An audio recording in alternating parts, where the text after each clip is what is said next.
27, he talks about the Antichrist thousands of years before he is born. He says, and he, the Antichrist, shall make a strong covenant with many people for 1 week. That is 7 years. This is called the prophecy of Daniel's 70th week.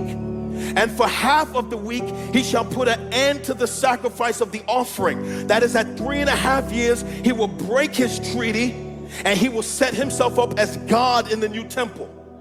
And on the wing of abomination shall come one who makes desolate until the decree ends and the wrath of God is poured out on the desolator. So Daniel prophesies about this 7-year period called the tribulation period. Listen to me, that I believe we are in the final hours of the church age, and what is coming next behind that is the tribulation period. I believe we do not have all this time left before the beginning of the tribulation period. And what Jesus tells us next are the signs of the end of the age that will begin to happen during the tribulation period. Verse 4 through 14, here are the signs. I will give them to you in succession. Okay?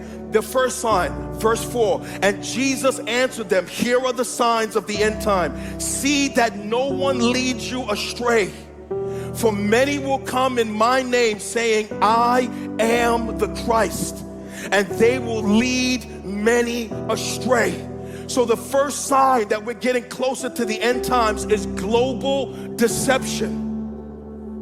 Now hear me. Because the church would have been raptured, the church would have been gone by this time. The world would be in chaos by this time.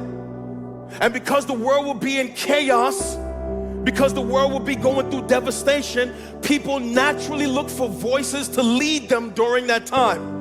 They look for political leaders, they look for spiritual leaders, and because people will be suffering, there will be a vacuum for leadership, and in that vacuum for leadership, many false prophets will arise. They will claim to be Christ himself.